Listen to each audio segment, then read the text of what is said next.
Right people, it's been a lovely 3 days here in Hotel Uzbekistan, but it's time to move. So goodbye to the old Soviet furniture right here and this bed. It's been pretty nice. And let's go. So I've got to check out and go straight to the train station because we are getting a train southwest to some ancient cities along the Silk Road. But have a look at this place. It has not changed at all since 50 years ago.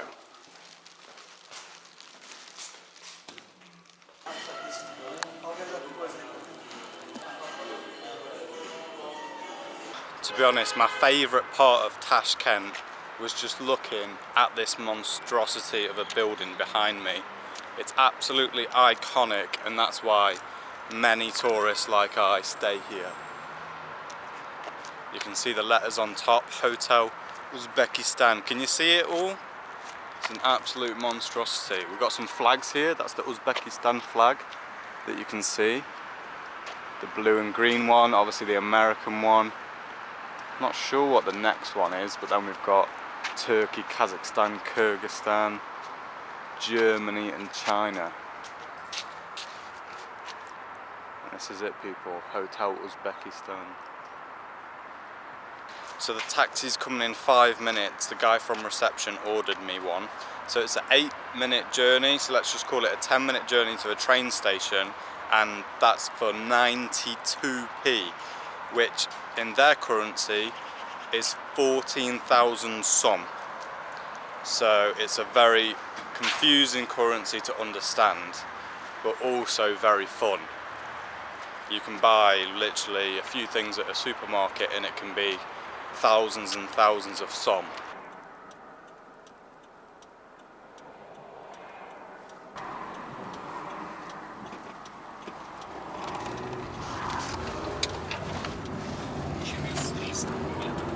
It's a hard job driving here.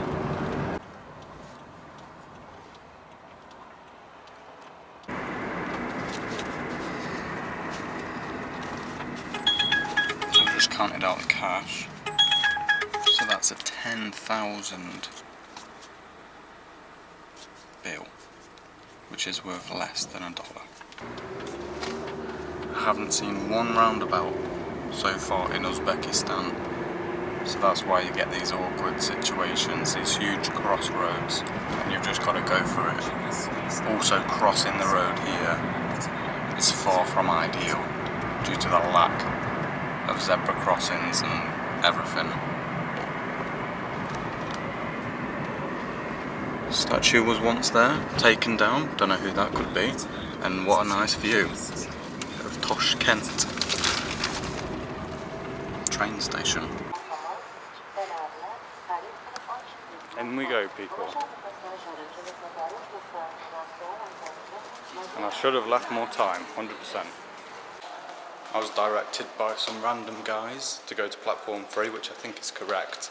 It's just so strange how there's like loads of guys there, like are they trying to get some money for helping people or whatever, but the signage in this place, it's not amazing to be honest. Restaurant, so this carriage is the restaurant, so that's how you know not to try and get on there. No steps anyway, it's absolutely huge. They're very kind here. Look how many officers there are, so these can all help you out. I'm on the last carriage, so carriage 24, all the way down there. And this train is the Shark. So I'm on the train people, I think they're all a bit surprised that I'm a tourist because there's 2 trains, or potentially more, but there's basically a rapid train which gets you to Samarkand in just over 2 hours, and this one's just over 3 hours, almost 4 hours. So obviously most of the tourists will just go for that quick train, but this is only £7 for a 3.5 hour train journey. So this is where the locals will ride. But it's absolutely fine.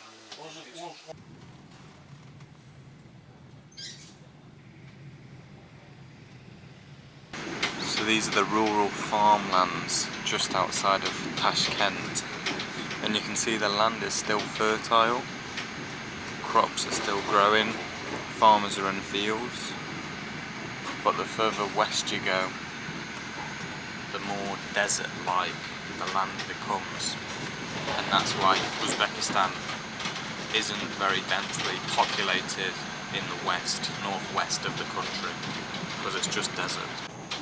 Well, you can see now, people, that the terrain has changed. Still some things are growing, and obviously this is rural Uzbekistan, you've still got farmers.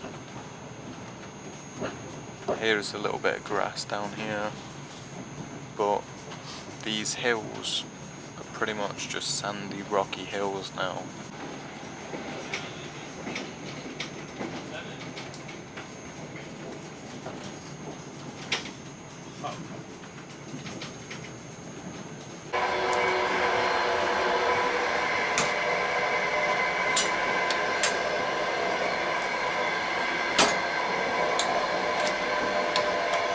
But it doesn't lock, so I'll be quick. But we have got a pedal to flush.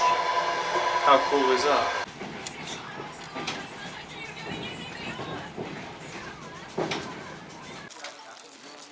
My yogurt drink has leaked all over my snacks and my sunglasses. But on another note, we have arrived into Samarkand and the air is different. Feels way fresher than Tashkent. I'm not gonna lie, when I arrived into Tashkent I did think that it could be a bit of a polluted city. So this train here, people, if you can read that, that's the name of it, is the new modern train, and that's the one that I was talking about, that can get you to Tashkent in just over 2 hours. Impressive. И минимум сколько часов? Если быстрее зайдешь, ну 3 часа. 20? Нет? 30 будет, это тоже деньги не надо. Квартира отвезу, гостиница бесплатно. 30. Сейчас мы будем посмотреть все. City Tour. Хорошо. Откуда, брат? Брат. Я из Англии. А вы? Я здесь. Здесь многонациональный. Таджик живет, русские живут, иранцы живут. Иранский. Там арабы есть, армяне есть. Armenia? Азербайджан есть. Ah, хорошо. Все есть. Okay, people, so we've made it into Samarkand. Now he's going to do me a tour for $30. It's going to be 3 hours long. $30. It can obviously be cheaper, but this guy's so nice, I just feel like really harsh trying to knock him down. So this is it, people. We're going to see Samarkand and hopefully learn a bit about the place. So there's lots of traffic, people, because the school kids have just come out for lunchtime. It's 1 PM. Got some sort of market on the right here. Pretty crazy roads. Might as well just like get rid of the lines on the road. People can do what they want. So what I can tell you about Samarkand is that it's an ancient city. It was part of the Persian Empire, but more significantly, it's basically the middle of the Silk Road. So the Silk Road's where they transported goods from China, so like Beijing, all the way to Istanbul, the Mediterranean, that sort of place. So this is kind of like the centre of Asia, right in the middle. So this one here is called Shakhizinda. Maybe I should have thought twice about taking a tour in Russian, because I'm not going to understand much.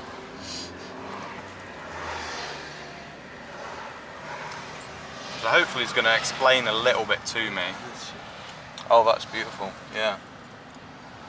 Очень красивый. So we've even got ancient walls. So to give you an idea, things here in terms of these ancient buildings and the architecture can be up to 900 years old. Let me try and ask. I'm going to need the translator for this one. But whether these things were built in the Persian Empire or not.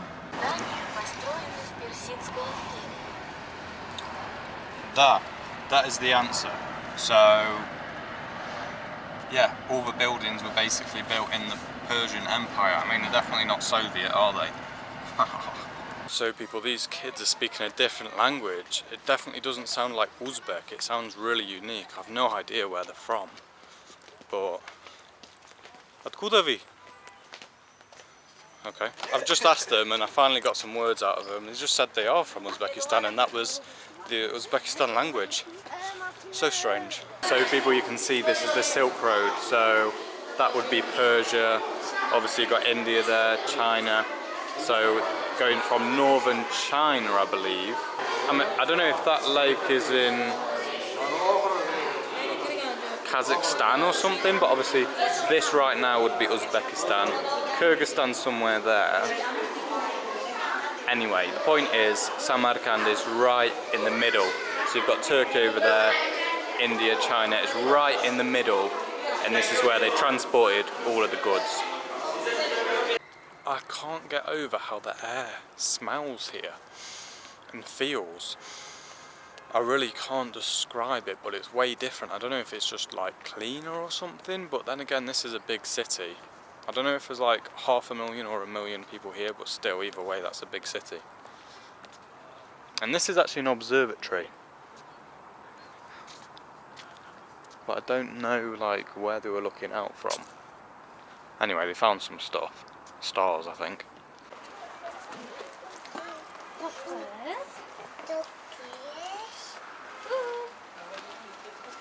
So I'm visiting many of these religious sites in the centre of Samarkand, and then have a look at that beautiful view in the distance. So that is the main square called the Registan, and this is the city, people. So there's the centre. It's really weird to think, you know, there are people's houses, and then just in the middle you've got the main square, the Registan, right there, and then places like this that are just so ancient and hundreds of years old, built by the Persian Empire. And this is absolutely spectacular when you walk through this. So you've got these incredibly beautiful turquoise tiles, right? We've got a bit of yellow, a bit of green in there as well. And the detail is absolutely fantastic. And this is what it's like.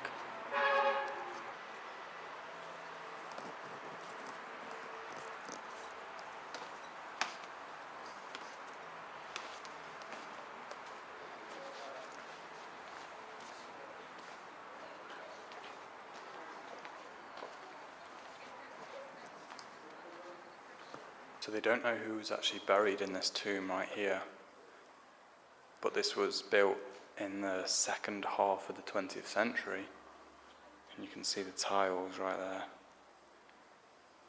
Only some are preserved.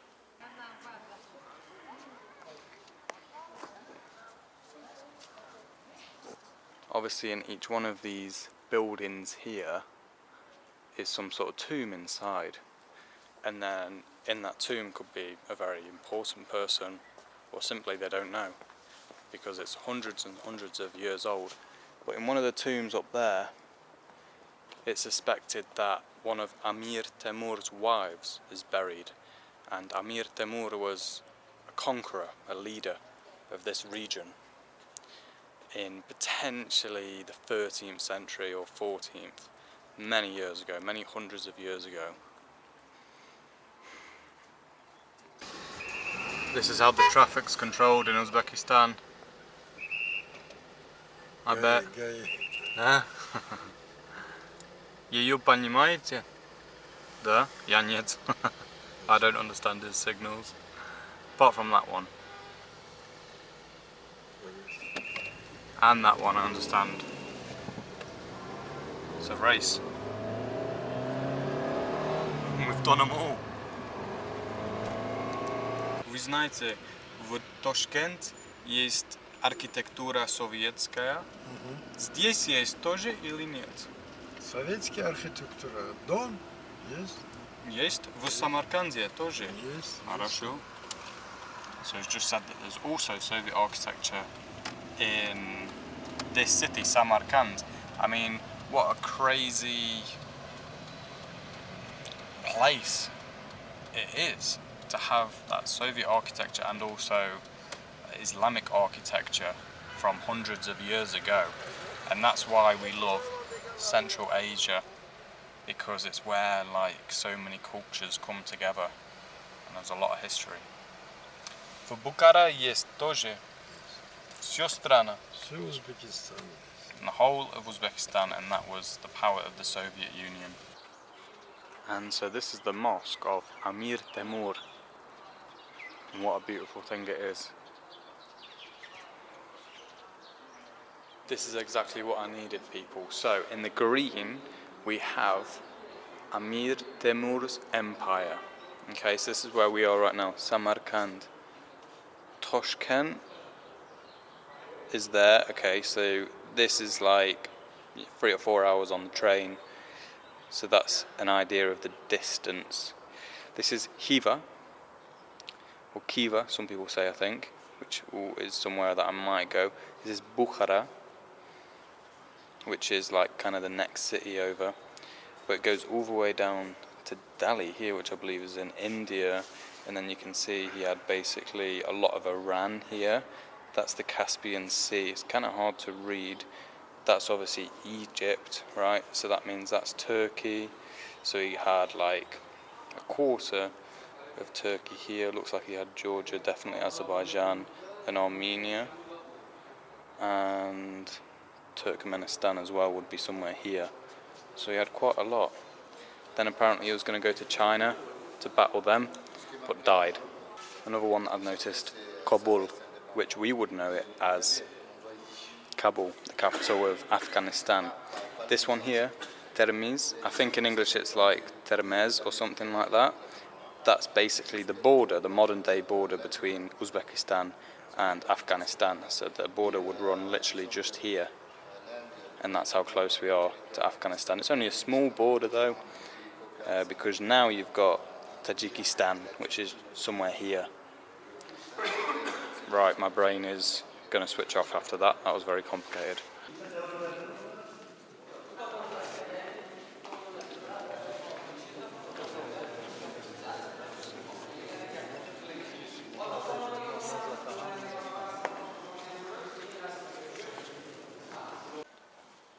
So what we just witnessed was the tomb of Amir Temur, and I've learned more about him today as the day has gone on.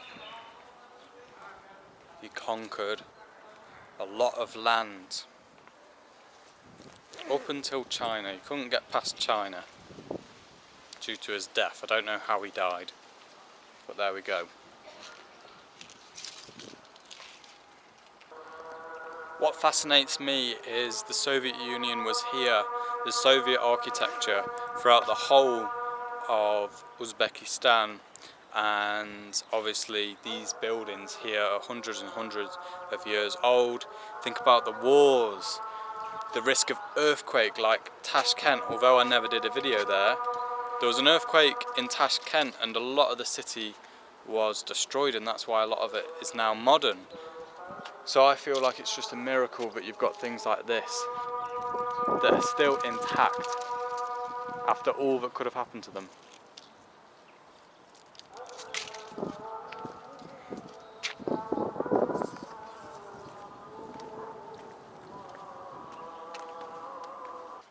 So, a little story. When I was in Tashkent, barely saw any tourists. Of course I did, because I was staying in Hotel Uzbekistan, so it's very iconic and, you know, it's a tourist attraction in itself. But here there's quite a lot. I think a few Europeans. To be honest, I haven't really heard like any European languages, but there were some tours being given in English, so that means they could be European or American, Australian, whatever. Anyway, the point is, there's loads of Russian tourists, of course, you know, flying here from Russia, not too far, not too expensive. Great place to visit for Russians. I look a bit Russian, but then when they hear me say something in Russian, they can just about hear that obviously I'm not from Russia, but then they get a bit confused. Maybe I get a cheeky compliment on my accent, and then the next line I don't understand. But they're quite surprised to hear that I'm from England, I guess. And yeah, that's it. That's all I wanted to say. Somebody wanted a photo with me. It was a pleasure. But let's say I knew absolutely nothing in Russian, because I don't speak Russian, but I know a decent amount that I can do the small talks, ask some questions, potentially learn a little bit of history through Russian, and more importantly, make a connection, right? And if I didn't know anything about Russian, nothing about the language, then meeting people wouldn't be the same, because not many people know English. To be honest, in Uzbekistan it's actually been quite surprising. It's actually been way better than other countries. So well done Uzbeks for that. But the point is, that little bit that you can learn in the language goes a long way, and that's why Russian is so powerful, because of the Soviet Union, because of other countries that had to basically speak Russian. And this is what you're getting for £19.50 a night here in Samarkand.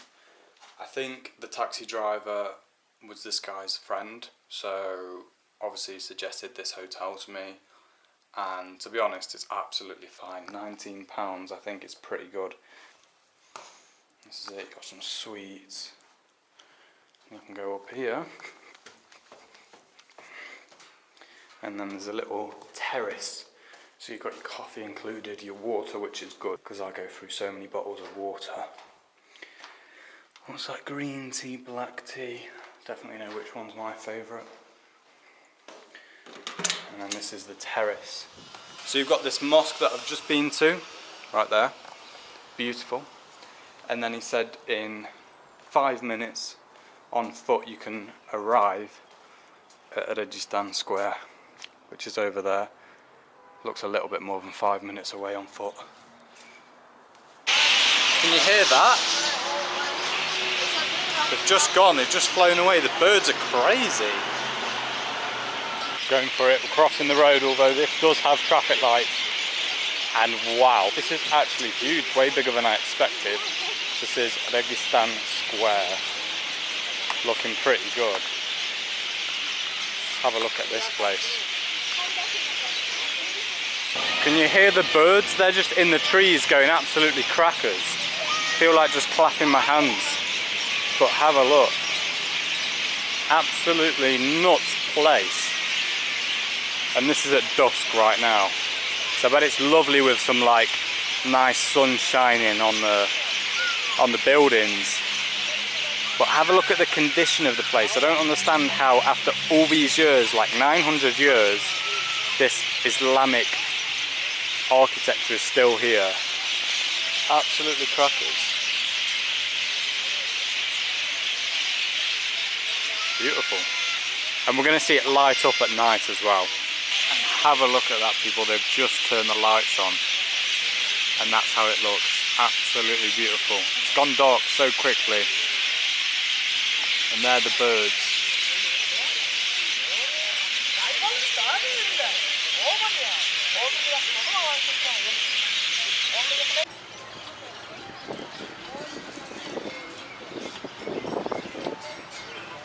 So people, I've had a problem. Basically, I got the SIM card, but they said that it's not working and it's completely my phone's fault. So, not ideal, but anyway. So I've got some traditional bread. I'm gonna taste it. Maybe she nibbled a little bit herself, I'm not sure. But anyway, this is how it looks. So they're in this like circular shape. And that's that. Struggling to do this with one hand, but you can just rip it off like that. And then,